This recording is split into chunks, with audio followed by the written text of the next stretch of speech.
Selamat sore, apa kabar sahabat Sonora semuanya? Senang sekali pada sore hari ini saya Anto kembali hadir di acara Ngopi Sore dan selama 1 jam ke depan kita akan bicara mengenai satu hal yang sangat penting mengenai waspada pinjaman online ilegal dan investasi bodong. Dan tentunya pada sore hari ini saya tidak sendirian, saya sudah tersambung via aplikasi Zoom bersama dengan Bapak Tongam L. Tobing selaku Ketua Satgas Waspada Investasi. Pak Tongam, selamat sore, apa kabar? Selamat sore, kabar baik sahabat Sonora. Salam sehat Pak Tongam ya. Salam sehat Pak. Ya, meskipun bekerja di rumah, bekerja di kantor, prokes tetap harus diterapkan. Baik, ini sebelum kita bicara mengenai pinjaman online ilegal dan investasi bodong, mungkin Pak Tongam di awal acara bisa sedikit banyak menjelaskan. Mungkin masih banyak orang yang belum tahu, Pak. Satgas Waspada Investasi itu apa? Kemudian tugasnya apa saja, Pak? Ya, Satgas Waspada Investasi itu beranggotakan 12 kementerian lembaga saat ini. Baik. Jadi Satgas Waspada Investasi ini dibentuk karena banyaknya penawaran-penawaran investasi ilegal dan kegiatan-kegiatan ilegal yang berada di daerah abu-abu. Artinya tidak ada otoritas yang secara spesifik menangani. Contohnya money game, investasi-investasi ilegal, arisan online, kegiatan-kegiatan koperasi yang tidak berizin, dan kegiatan-kegiatan yang lainnya yang memang ditangani lintas kementerian lembaga. Oleh karena itu, untuk menangani penawaran-penawaran investasi legal ini dibentuk Satgas Waspada Investasi. Baik. Tugasnya ada 2. Yang pertama di pencegahan investasi legal dan di penanganan investasi legal.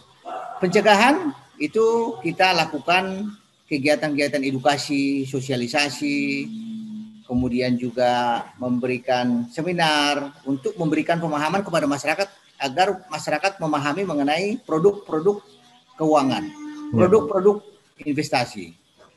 Kemudian juga agar masyarakat bisa lebih cerdas. Saat ini kita lihat banyak pinjol-pinjol ilegal yang merugikan masyarakat. Kita juga edukasi mereka agar lebih cerdas memilih pinjaman online agar tidak akses ke pinjol ilegal.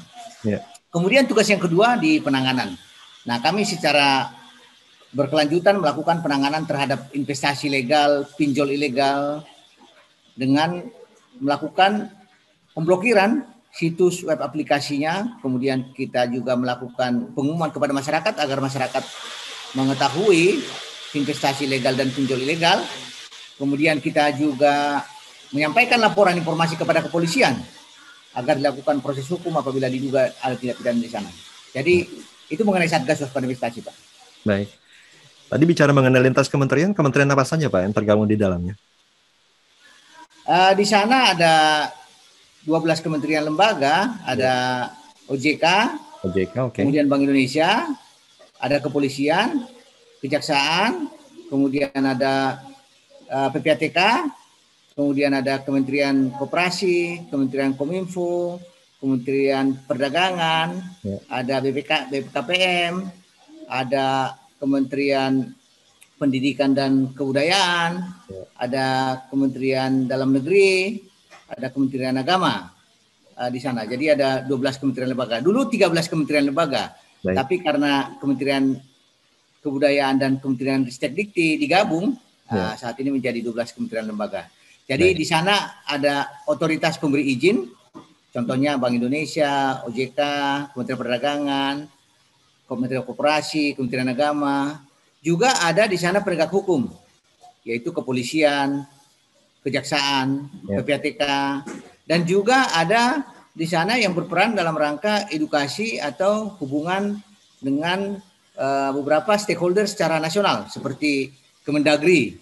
Tentu kita butuhkan dalam rangka berhubungan dengan pemerintah daerah.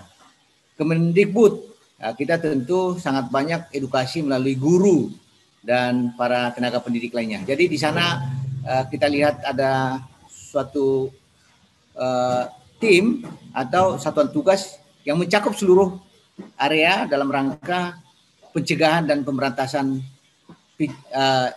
investasi legal dan pinjaman online ilegal. Ya, semuanya tergabung dalam 2 tugas tadi Pak ya, pencegahan dan penanganan ya. Baik, kalau dari catatan teman-teman dari Satgas Waspada Investasi, ini mulai kapan sih Pak marak terjadi? Berapa tahun ke belakang? Penawaran investasi legal ini sudah terjadi sejak 2000-an sebenarnya. Ya. Makanya Satgas ini dibentuk pada 2007 pada awalnya. Pada saat itu ada di Bapepam LK sebelum ada OJK. Tetapi setelah OJK berdiri 2011, kemudian tugas ini masuk ke OJK. Ya. Jadi penawaran-penawaran investasi ilegal ini sudah lama ada. Kegiatan money game, skema Ponzi ini sudah lama ada, dan memang inilah tugas utama kita yang harus kita berantas untuk melindungi masyarakat kita. Seiring dengan berkembangnya teknologi ya Pak Tongam ya. Ya benar Pak. Penawaran-penawaran ilegal ini bermunculan. Nah, kalau kita bicara mengenai pinjaman online Pak Tongam, pandemi sudah berlangsung semenjak kurang lebih 2 tahun kita sudah memasuki pandemi COVID-19. Apakah pandemi COVID-19 ini ada kaitannya dengan penambahan masyarakat yang melakukan pinjaman online, khususnya pinjaman online yang ilegal ini? Ya, sebelum saya jawab, saya perlu jelaskan dulu mengenai pinjaman online ini. Ya. Karena ada persepsi masyarakat pinjaman online ini menyengsarakan. Betul. Apa benar? Nah, kalau kita lihat dari fakta yang ada, saat ini ada pinjaman online yang legal, tetapi ada juga yang berkedok pinjaman online tapi ilegal, yang tidak terdaftar di OJK. Kalau kita lihat data dari pinjaman online yang legal atau yang berizin atau terdaftar di OJK, saat ini ada 124 yang melakukan kegiatan pinjaman online secara legal. Mereka saat ini mempunyai debitur kumulatif sampai 65 juta debitur. Itu kita bisa bayangkan besarnya debitur yang meminjam di pinjaman online yang legal. Ya. Kemudian juga jumlah pinjaman yang sudah disalurkan itu mencapai 207 triliun. Dengan outstanding saat ini mencapai 22 triliun. Nah, dari data itu bisa kita lihat bahwa pinjaman online ini yang legal ya, itu membantu masyarakat kita dalam rangka memenuhi kebutuhannya. Nah, kenapa ada pinjaman online ini? Ini memang sangat menarik dengan kemajuan teknologi informasi saat ini, memudahkan orang untuk mendapatkan dana dari lembaga keuangan. Dan pinjaman online ini diperuntukkan untuk menjembatani kebutuhan dana masyarakat yang tidak bisa dilayani oleh sektor keuangan formal. Contohnya ke bank tidak bankable, tidak ada mendapat pinjaman. Perusahaan pembiayaan juga tidak dapat. Kepegadaian tidak ada barang yang dijaminkan, tidak punya. Kemudian pinjam ke tetangga udah keseringan minjam, nggak dikasih. Ke mertua udah dimarah-marahi. Contohnya ya. Jadi tapi dia butuh uang. Nah, pinjaman online inilah yang menjadi sarana untuk memenuhi kebutuhan dana itu. Jadi kalau bisa kami sampaikan, pinjaman online ini sangat dibutuhkan masyarakat. Ini yang legal Pak ya? Ya, yang legal.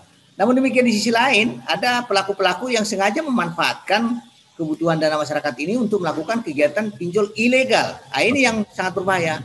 Kami bisa katakan pinjaman online ilegal ini adalah kejahatan penipuan, pemerasan, teror, intimidasi, dan perbuatan tidak menyenangkan lainnya. Kita lihat datanya di 2018, nah ini maraknya di 2018 sebenarnya. 2018 itu kita menemukan 404 pinjaman online ilegal. Kemudian meningkat 2019. Nah, di sini peaknya 1493. Kemudian pada 2020 turun sedikit menjadi 1026, dan dari Januari sampai Juli 2021 kita menemukan 442 entitas pinjol ilegal. Jadi totalnya itu ada 3.365 pinjol ilegal. Nah, kegiatan-kegiatan mereka ini sangat merugikan masyarakat. Oleh karena itu, kami selalu menyampaikan kepada masyarakat apabila meminjam, jangan pernah akses ke pinjol ilegal ini. Baik. Untuk mengedukasi masyarakat, Pak Tongam, perbedaan antara pinjol legal dan ilegal ini apa saja? Ya, kita sampaikan ciri-ciri fintech lending atau pinjol yang legal.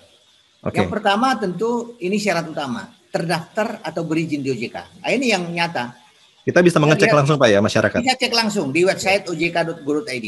Dan kami dari Satgas dan dari OJK juga sudah menyampaikan linknya kepada masyarakat dengan berbagai media untuk bisa memudahkan masyarakat mendapatkan nama-nama dari pinjaman online yang legal ini. Kemudian yang kedua, ciri yang kedua, mereka ini ada kode etik, terikat kode etik. Ada asosiasi fintech pendanaan Indonesia yang menegakkan kode etik. Jadi kalau ada pelanggaran-pelanggaran, mereka mempunyai suatu lembaga yang membina mereka. Kemudian juga diawasi oleh OJK tentunya. Dan selanjutnya mereka itu hanya boleh mengakses dari telepon seluler nasabah. Yang pertama kamera, kedua mikrofon, dan lokasi. Jadi hanya 3 yang bisa diakses. Kemudian juga mereka dalam rangka penagihan tunduk pada peraturan OJK. Jadi mereka hanya melakukan penagihan-penagihan dengan tenaga penagih yang punya sertifikasi. Nah, ini ciri utama dari pinjaman online yang legal. Kalau syarat meminjamnya bagaimana, Pak? Syarat meminjamnya memang ini kan tergantung dari pinjaman online yang menawarkan pinjaman, karena pinjaman ini adalah kesepakatan antara peminjam dengan pemberi pinjaman, kan gitu. Betul. Jadi sepanjang syaratnya itu tidak disepakati oleh peminjam, ya tidak terjadi peminjam. Makanya kami juga memberikan pemahaman kepada masyarakat. Kalau ada masyarakat yang mengatakan, mengeluhkan pinjaman saya terlalu tinggi bunganya, ya jangan disepakati supaya jangan terjadi, kan gitu. Karena banyak pilihan. Ada proses verifikasi nggak seperti di bank, Pak? Ada. Jadi tentu setelah, karena gini, pinjaman online ini sebenarnya hanya marketplace sebenarnya, seperti Tokopedia. Jadi bukan pemberi pinjaman. Nah, ini memberikan pemahaman ke masyarakat. Kami sampaikan pemahaman ke masyarakat bahwa pinjaman online ini hanya perantara, hanya marketplace. Jadi yang melakukan transaksi adalah peminjam dan pemberi pinjaman yang difasilitasi oleh aplikasi pinjaman online ini. Jadi dia hanya sebagai perantara. Oleh karena itu, transaksi kesepakatan mengenai bunga, plafon, jangka waktu, kemudian denda, itu ada di antara peminjam dengan pemberi pinjaman yang difasilitasi oleh fintech. Jadi berbeda dengan bank. Bank itu dia menghimpun dana, kemudian masuk ke rekening dia, ke pembukuan dia, kemudian dia salurkan kemana saja.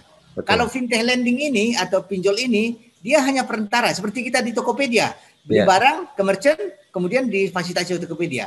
Nah, di situ sebenarnya pinjol yang legal yang legal. Nah, oleh karena itu namanya peer-to-peer lending. Jadi langsung antar peminjam dengan pemberi pinjaman. Kalau yang legal ini pemerintah memberlakukan kebijakan batas atas maksimal bunga tidak, Pak Tongam, agar tidak memberatkan masyarakat? Ya, di dalam semua industri keuangan pemerintah tidak ada mematok bunga di perbankan atau di perusahaan-perusahaan lain yang bergerak di jasa keuangan. Mereka terikat atau melakukan penyesuaian bunga dari market tentunya.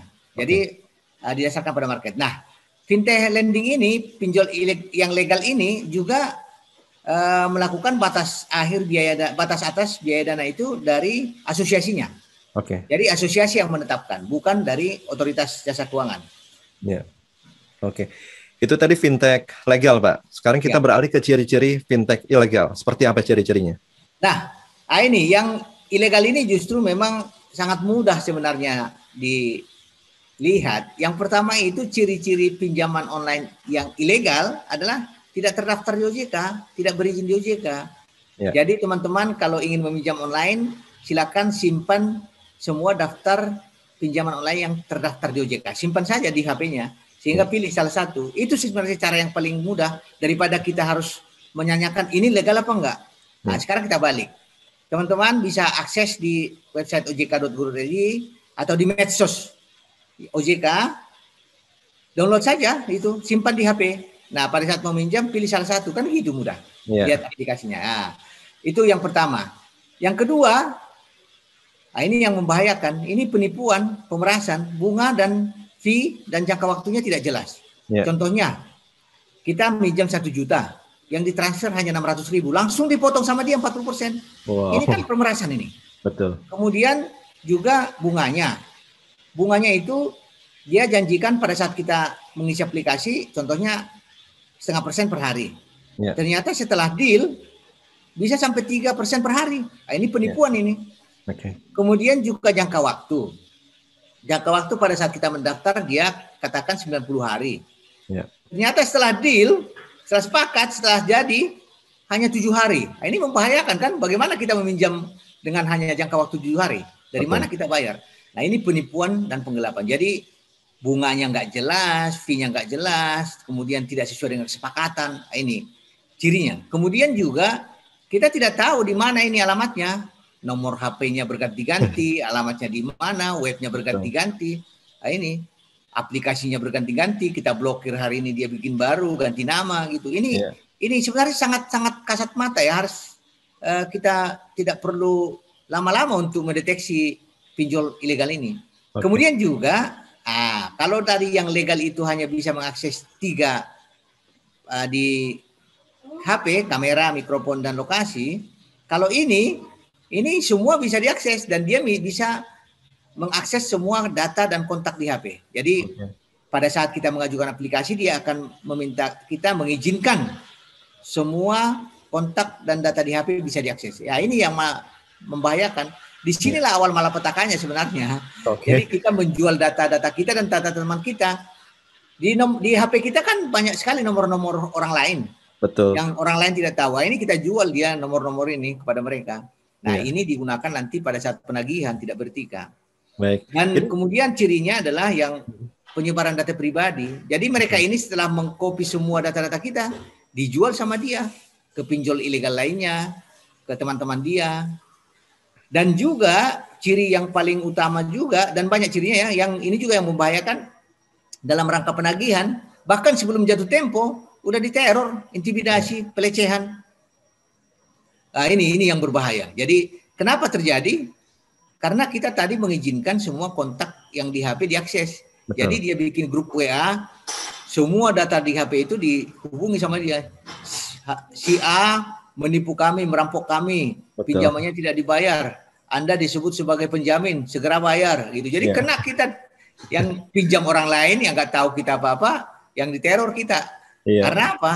Ini menurut kami keteledoran. Jadi masyarakat tidak waspada bahwa datanya itu juga merugikan orang lain. Jadi itu yang ilegal. Ini biasanya mereka di mana saja Pak berpromosi, kemudian mengiming-imingi calon nasabahnya seperti apa sehingga banyak masyarakat yang tertarik?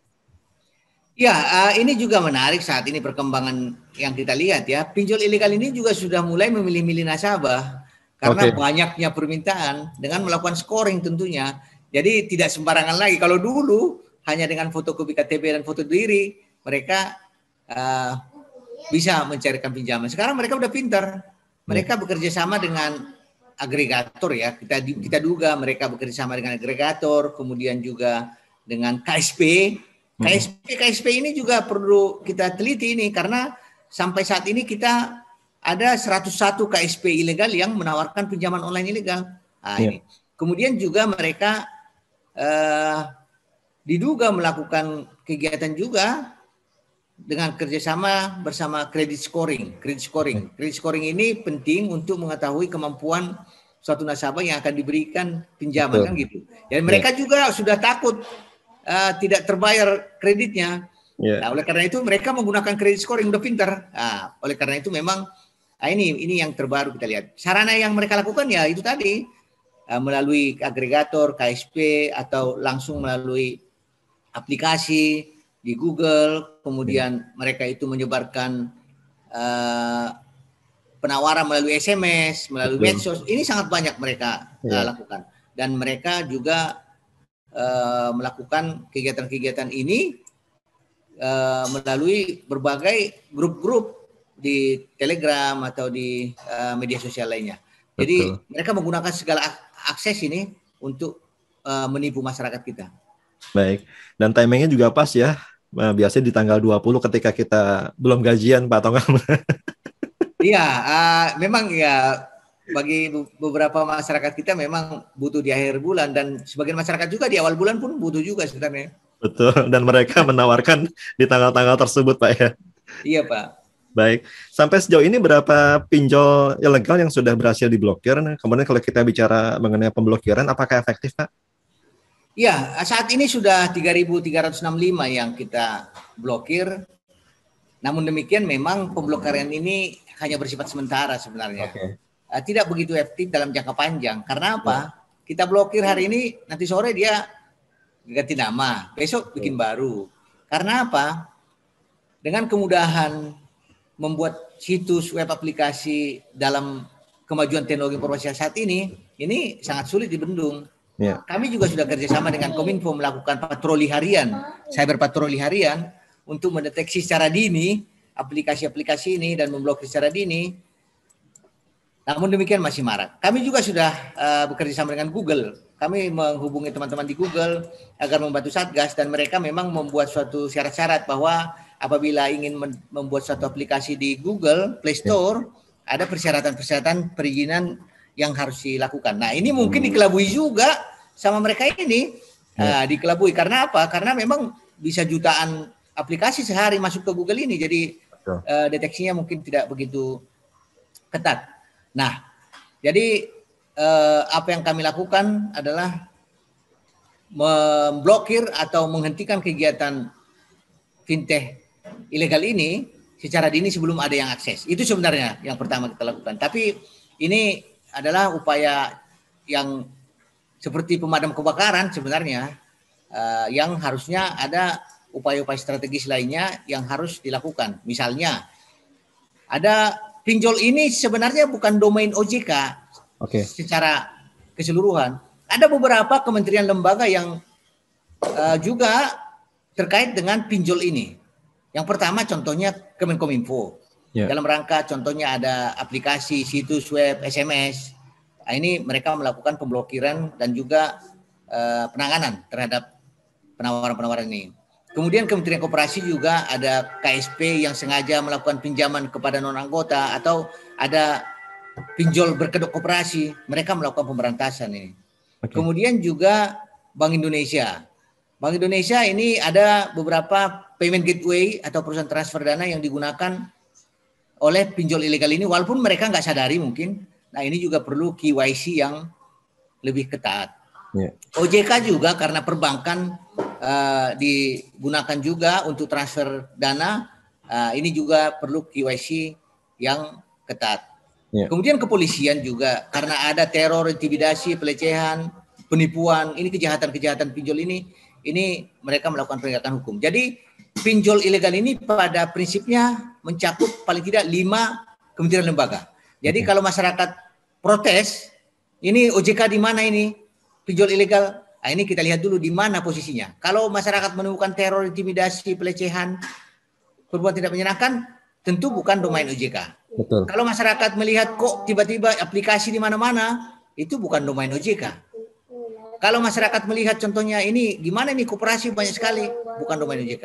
Jadi kita ingin bukan menghindar, bukan, tetapi memberikan pemahaman untuk melihat permasalahan yang sebenarnya. Siapa yang bertanggung jawab di sana. Jadi seperti itu. Artinya dalam hal ini di Satgas Waspada Investasi semua instansi itu ada. Jadi perlu pemahaman bahwa Satgas Waspada Investasi bukan OJK, tetapi diketuai OJK. Ada 12 kementerian lembaga di sana. Pinjol ilegal ini sangat terkait dengan OJK, Kemenkominfo, Kemenkop dan UKM, kemudian Bank Indonesia, dan juga kepolisian negara Republik Indonesia. Jadi keterkaitannya sangat tinggi di sana. Jadi perlu pemahaman masyarakat. Kalau umpamanya menemukan teror, intimidasi, satu-satunya jalan adalah laporkan ke polisi. Baik. Ini selain pemblokiran, apakah pelaku bisa masuk dalam ranah hukum, Pak Tongam, terkait dengan teror dan intimidasi?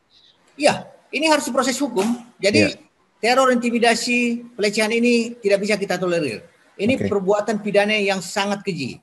Masyarakat kita dilakukan menerima teror, intimidasi, dan pelecehan hanya karena uang 1 juta. Ini sangat-sangat menyakitkan. Oleh karena itu, ini harus proses hukum. Kami mendorong proses hukum untuk para pelaku ini. Dan kami juga mendorong masyarakat apabila masyarakat menemukan teror, intimidasi, pelecehan, lapor ke polisi. Jangan lapor ke medsos. Baik. Sudah banyak pelaku yang ditangkap, Pak? Ada warga negara asing?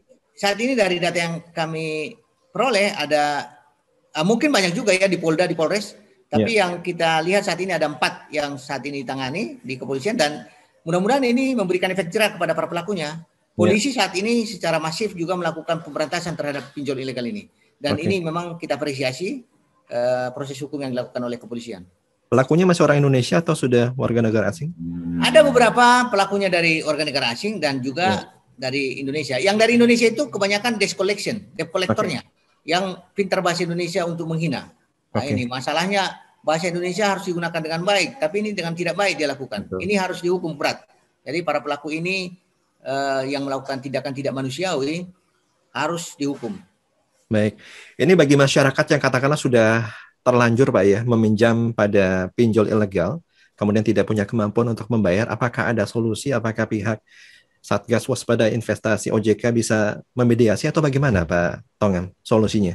Ya, beberapa hal yang bisa dilakukan ya apabila masyarakat kita sudah terlanjur meminjam dari pinjol ilegal. Tentu kami dari Satgas Waspada Investasi mengharapkan masyarakat menyampaikan laporan kepada kami untuk kami tidak lanjuti dengan pemblokiran dan pengumuman ke masyarakat. Artinya kita ngerem dulu lah agar masyarakat lain tidak akses kepada aplikasi itu. Betul. Kemudian yang kedua, kami meminta ya kalau sudah masuk ke pinjol ilegal segera lunasi tentunya ya, segera lunasi. Tapi kita menyadari juga banyak keterbatasan. Oleh karena itu kita menganjurkan masyarakat yang belum bisa melunasi agar melakukan restrukturisasi. Restrukturisasi contohnya pengurangan bunga, perpanjangan jangka waktu, penghapusan denda. Nah, ini yang bisa dilakukan masyarakat. Tetapi apabila pinjol ilegal juga tidak mau, yang ilegal ini masyarakat diminta untuk tidak meminjam untuk menutup pinjaman lama. Gali lubang tutup lubang. Jangan lakukan. Apabila masyarakat sudah meminjam dari satu pinjaman dan tidak mampu bayar, stop. Jangan coba-coba buka pinjaman kedua untuk meminjam pinjaman pertama. Karena sangat mudah. Ketiga sampai ke 100 bisa sangat mudah.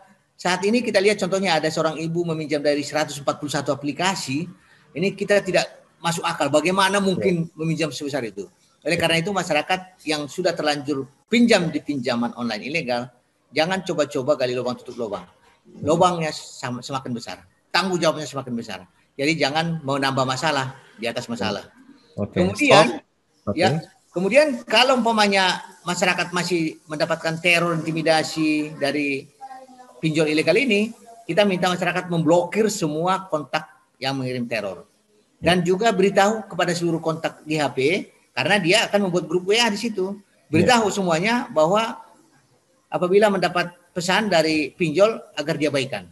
Nah, seperti itu. Jadi kita beritahu seluruh kontak. Karena seluruh kontak itu akan dihubungi. Di sana ada pimpinan perusahaan kita. Di sana ada mertua kita. Di sana ada tetangga kita. Kan memalukan kan? Semuanya jadi tahu Pak ya? Jadi tahu semua. Hubungi semua dan beritahu agar dia baikan.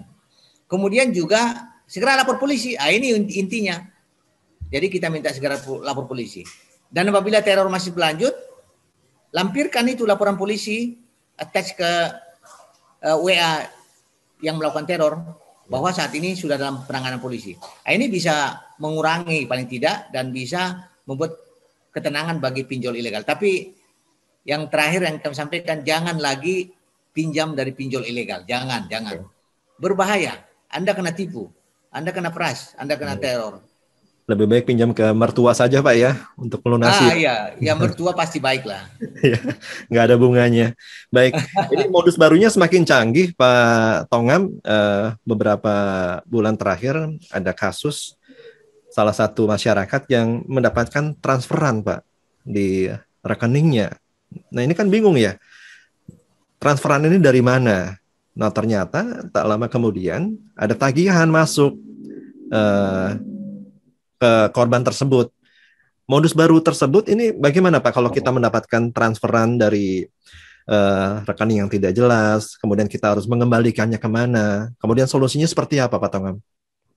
Iya, ini memang modus-modus yang berkembang saat ini ya. Ada modus tadi kita dapat transferan tapi tidak meminjam. Ya. Modus lainnya kita tidak dapat transferan tapi ditagih. Itu lebih parah lagi. Ya. Nah, modus yang pertama tadi kita dapat transferan tapi tidak meminjam, kalau dari satu sisi kita syukuri, sebenarnya syukurlah ada transfer masuk kan, keuntungan. Tetapi yang terjadi di belakang itu adalah yang mentransfer ini mengetahui semua data kontak di HP kita. Betul. Kalau hanya kontak HP kita yang dia ketahui, wah syukur ada transfer di kita. Yeah. Tetapi ternyata data semua kontak di HP kita dimiliki dia. Ah, ini menjadi masalah. Yang pertama mungkin ya, kemungkinan terjadi karena peminjam pernah akses ke pinjol ilegal, kemudian datanya dimasukkan semua, walaupun urung meminjam, tapi sudah kadung semua data di copy. Itu mungkin kemungkinan pertama. Kemungkinannya banyak. Kedua, mungkin juga ada data-data kita diperjualbelikan oleh orang lain pada saat kita mengisi data di berbagai aplikasi. Saat ini kan setiap aplikasi kan kita disuruh mengisi banyak data-data pribadi. Betul. Tetapi kelihatannya data kontak di HP itu ya itu juga bisa di aplikasi-aplikasi karena kita izinkan. Saya nggak tahu ya masyarakat kita yang mengetahui sendiri yang mendapatkan modus seperti ini, di mana dia memberikan semua data akses kontak di HP itu aplikasi mana yang diberikan. Ini perlu menjadi perhatian. Karena apa? Kasus-kasus seperti ini hanya 2 kata kuncinya. Nomor rekening dan semua data kontak di HP. Kalau hanya salah satu nggak bakal bisa dilakukan penagihan, tidak beretika. Karena dia menguasai semua data di kontak di HP kita, disitulah kekuatan dia. Kekuatan utama di pinjol ilegal adalah data kontak HP. Oleh karena itu jangan sembarangan memberikan data kontak HP kepada siapapun. Bisa digunakan oleh pinjol ilegal. Nah, itu modus pertama. Modus kedua yang lebih parah lagi seperti tadi. Dia kemudian tiba-tiba dapat tagihan tapi dia nggak minjam. Karena pinjaman atas nama dia, kontak dia, rekening dia, tapi masuk ke orang lain. Jadi namanya si A benar, tapi rekening ini dibuat sendiri oleh pinjol ilegal ini atau siapapun. Nah ini sangat berbahaya tentunya. Berarti ada data-data pribadi yang merupakan kewenangan berbagai institusi yang perlu dilindungi. Nah, ini sangat berbahaya. Nah, dan perlu KYC juga dari contohnya perbankan untuk mengetahui benar nggak KTP yang didaftar untuk membuka rekening itu adalah orang dia yang sebenarnya. Nah, saat ini kan kita bisa lihat digital banking bisa membuka rekening secara online, tapi ada face recognition di sana harusnya. Jadi ada data kependudukan, kemudian ada foto, kemudian dicocokkan benar nggak nick-nya, fotonya dengan orang yang sedang mendaftar itu kan gitu kan teknologi AI saat ini kan bisa mendeteksi itu sebenarnya. Nah, ini yang perlu diperkuat. Jadi modus-modus ini tentunya yang paling utama adalah kita jaga data pribadi kita, data rekening. Karena data rekening tidak berdiri sendiri. Artinya hanya data rekening yang disampaikan, yang dia peroleh. Nah, itu justru senang kalau cuma itu. Tapi yang menjadi masalah adalah semua data kontak di HP kita dimiliki dia. Karena apa? Pada saat penagihan ini yang kekuatan dia hanya di situ sebenarnya. Membuat WhatsApp group, semua kontak di HP itu. Nah, oleh karena itu modus-modus seperti ini mungkin akan berlanjut karena kewaspadaan kita yang diuji sebenarnya. Waspada, setiap aplikasi saat ini ada meminta mengizinkan semua data kontak di HP. Nah, ini bahaya. Baik, ini seandainya kita mengalami hal tersebut, Pak Tongam, yang harus kita lakukan apa? Melapor ke OJK atau ke pihak kepolisian? Nah, terkadang juga ada yang melakukan ini kalau dia fintech lending yang legal, mungkin ada suatu hal yang membuat seperti ini bisa disampaikan ke asosiasi ya, asosiasi AFPI. Kemudian kalau dia yang legal, yang ilegal bisa sampaikan ke kami di Satgas Investasi agar kita lakukan pemblokiran tentunya dan juga pengumuman ke masyarakat seperti itu. Tetapi ini juga menjadi menarik. Apa yang harus dilakukan masyarakat? Ya, apabila ada transfer seperti ini tentu diteliti dulu. Ini transfer apa ini? Dari mana ini? Kan gitu kan? Diteliti. Kalau memang ada penagihan, ya agar dikembalikan uangnya. Karena kita tidak minjam sama sekali. Nah, ujung-ujungnya kalau teror, itu tadi, lapor ke polisi kalau tidak mendapat teror. Oke, baik. Kita beralih ke investasi bodong, Pak. Baik itu bentuknya koperasi, arisan, dan lain sebagainya. Ini ciri-cirinya seperti apa, Pak, agar masyarakat waspada? Nah, investasi bodong ini memang menarik ya. Karena beberapa ciri-cirinya yang memang sebenarnya bisa kita dengan mudah juga kita lihat ini. Betul. Yang pertama, ciri investasi bodong ini selalu menjanjikan keuntungan tidak wajar dalam waktu cepat. Ya. Cepat kaya, cepat dapat mobil, cepat dapat rumah. Contohnya juga kita top up 7 juta dapat Fortuner. Yeah. Akhirnya banyak yang top up 70 juta supaya dapat 10 Fortuner, kan gitu. Kemudian contohnya kita beli kurma, kampung kurma 5 pohon, 1 tahun bisa dapat 100 juta. Yeah. Nah, ini kan iming-iming yang sangat besar. Kemudian kita contohnya menambang kripto, dapat 1% per hari. Yeah. Nah, ini kan iming-iming yang memang saat ini sangat tetap mendapat hati di masyarakat. Saya heran juga, kok penawaran-penawaran begini masih mendapatkan tempat di hati masyarakat. Karena yang menawari teman kita sendiri, Pak, bahkan saudara kita sendiri, Pak Tongam, orang yang kita percaya. Benar. Jadi memang benar. Kebanyakan investasi legal ini ditawarkan di lingkungan ring dekat kita. Yeah. Kita tawarkan ke mertua kita, bukan ditawarkan sebenarnya, tipu istilahnya. Kita tipu mertua kita, kita tipu teman kantor kita. Kalau menawarkan terlalu sopan di investasi legal ini, jadi memang tipu ini. Yeah. Contohnya sekarang ini ya, banyak juga kegiatan-kegiatan auto gajian contohnya. Kita gajian tanpa kerja, tapi kita harus merekrut orang untuk menggaji kita. Kemudian orang yang kita rekrut itu akan merekrut orang untuk menggaji dia. Jadi gajian berjenjang. Kemudian juga ada robot trading saat ini, tidur saja dibayar. Nah, ini kan menyesatkan sebenarnya. Apa iya?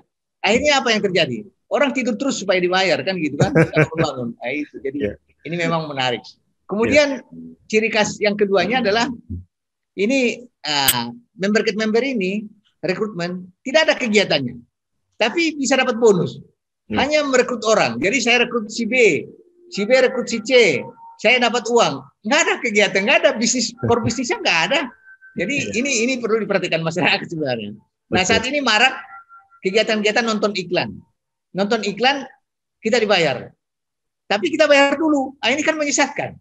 Nah, kalau kita ingin nonton dibayar, oke lah. Tapi masa kita bayar dulu ini? Contohnya kemarin itu ada TikTok Cash ya. Kita nonton video, tapi kita beli jabatan-jabatan dulu.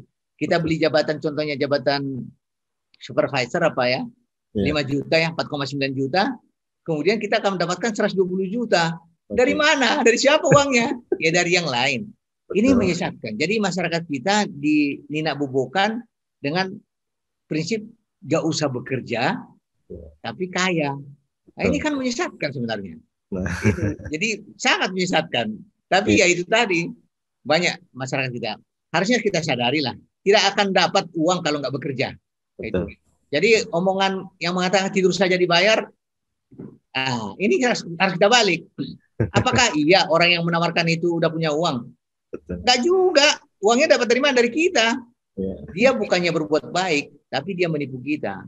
Baik. Kemudian ciri yang ketiga juga kita lihat, banyak juga memanfaatkan tokoh agama, tokoh masyarakat, public figure, testimoni.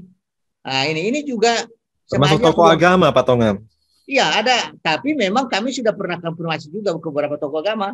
Mereka kan tugasnya kan memberikan kenyamanan atau khotbah atau nasihat kepada masyarakat. Nah, ini disalahgunakan oleh para pelaku ini.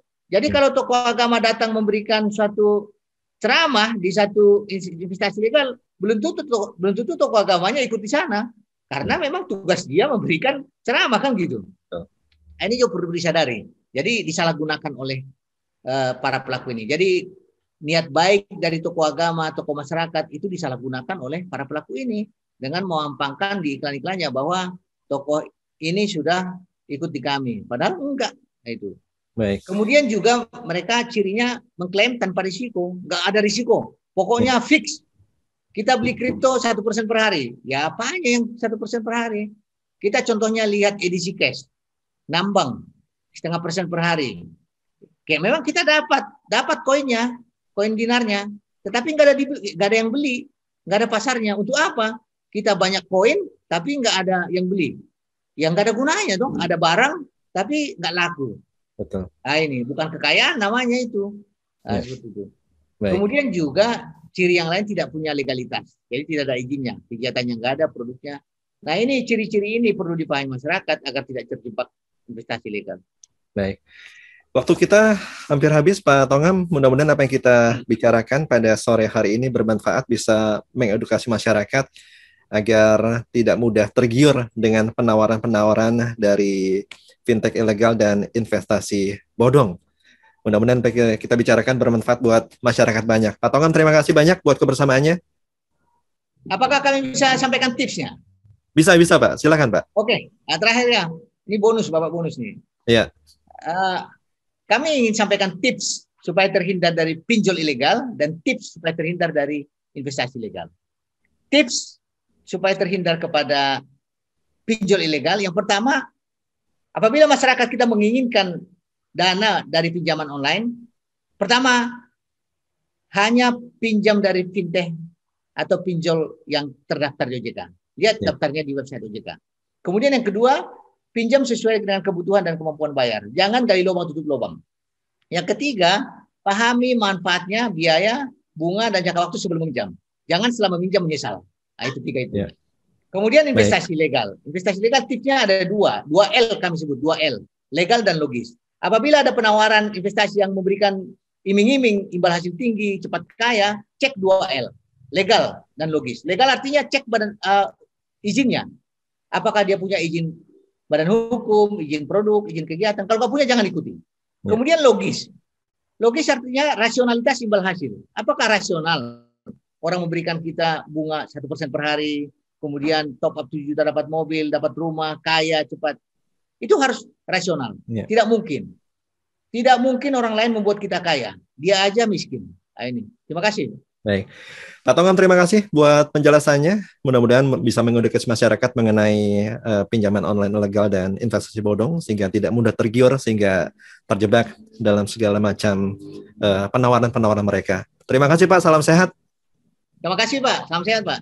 Salam sehat. Terima kasih. Terima kasih buat teman-teman dan sahabat Sonora yang sudah mendengarkan acara Ngopi Sore untuk edisi kali ini. Kita akan ketemu lagi di acara Ngopi Sore edisi berikutnya dengan tokoh dan topik yang tak kalah menariknya. Saya Anto pamit. Selamat sore dan sampai jumpa.